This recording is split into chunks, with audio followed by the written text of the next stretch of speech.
Hi everyone, Mythony Limtano here, the internet's busiest music nerd, and it's time for a review of the new Hayley Williams album, Flowers for Vases. This is a brand new LP from singer-songwriter, legendary frontwoman of Paramore, Hayley Williams. Really in a mad dash since breaking the seal on her solo career, last year releasing numerous singles and EPs that built into her debut album. In the midst of that chaos, it seems Williams was already planning her next move, as now we've got the sophomore LP less than a year later, and it's a robust one at 14 tracks and 42 minutes. Williams also goes in a different stylistic direction on this one, which I will get into, but even before listening to it, the prospect of this release is an exciting one. Surely a show of an incredible work ethic, also proof of Williams' ability to evolve rapidly as she has totally jettisoned the art rock and pop sounds of her last LP in favor of a more indie folk and singer-songwriter direction, which is also a concern because one of my biggest issues with Petals for Armor was that it was sort of derivative and nondescript, definitely far and away from putting its mark on those genres, and now Williams is transitioning over into a field that is arguably a lot more saturated, with even Taylor Swift getting a piece of the action these days, which is maybe not a concern for a lot of people watching this video because it seems Williams is being driven more by her artistic whims than commercial success in her solo career at this point, and her most hardcore fans look like they are happy to support that. But with that being said, this LP is also quite a ways off of really leaving a mark on the genre it's dabbling in, and also falls prey to some of indie folk's most disappointing tropes, one of the most notorious being mistaking indirection for sadness. Meaning, let's deliver sounds and melodies that are so faint,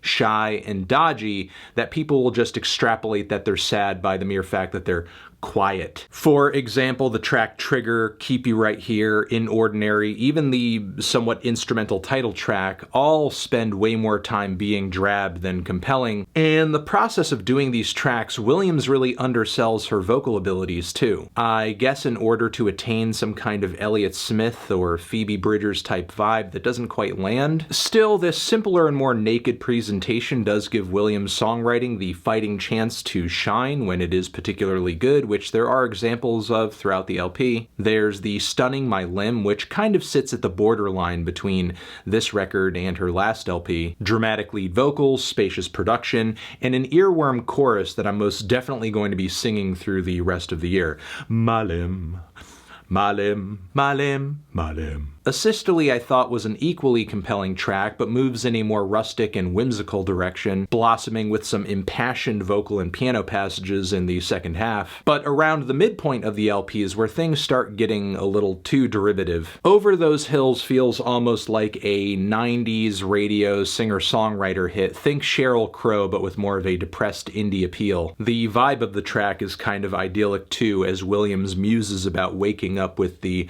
person the breakup themes of this record seem to orbit around. The sound and style of the track aren't exactly novel, but still it's intoxicating. Good Grief brings some serious Elliott Smith and maybe even very early Tegan and Sarah vibes. The lyrical play presented here on there not really being such a thing as good grief is pretty clever, but I struggle to find much else about the track to praise. Meanwhile, Way Down runs like a store-brand indie version of the quaint finger-picked folk of Nico's early work, and believe me when I say it's not even half as good. However, Williams does manage to undergo quite an evolution on the track How Are You Doing, as the bare romantic chords and intimate lead vocals of the track eventually explode into this high-definition display of bass, piano, background vocals, cavernous reverb. Plus, I thought the lyrics of the track were pretty relatable as they plug right into haunting thoughts that I think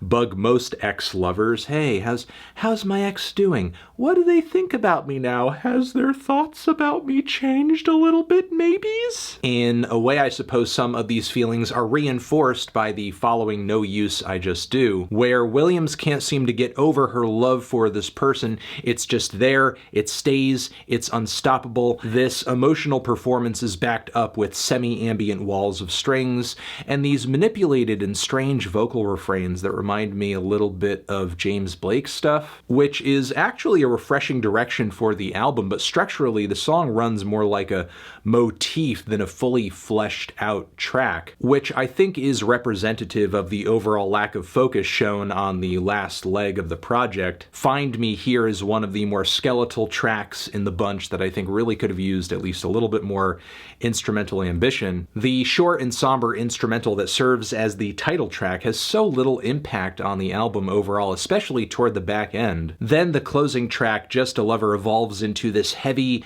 mid-paced rocker, which sounds climactic in concept, but what you actually end up getting is a flaccid grunge crescendo with grating distortion. Not exactly fireworks capping this whole LP off. So ultimately, as much as I was excited to listen to this record, as much as I was excited to hear Hayley change things up, and do so quickly after the release of her last album, I have to say, I feel like it's just about on par with Petals for Armor, which I suppose is good news for anyone who loved that record, but as someone who wasn't too crazy about it, And look, it's not like there's no talent displayed whatsoever on this LP. There is. There are certainly some highlights here. But unfortunately, the highs of this record are often overtaken by its lows. Forgettable songwriting, lack of gripping vocal performances, instrumentals that occasionally sound like an undercooked version of what you might get on a Mountain Goats or a Laura Marling album. So yes, I guess another Hayley Williams solo record that I am pretty indifferent toward, but fingers crossed for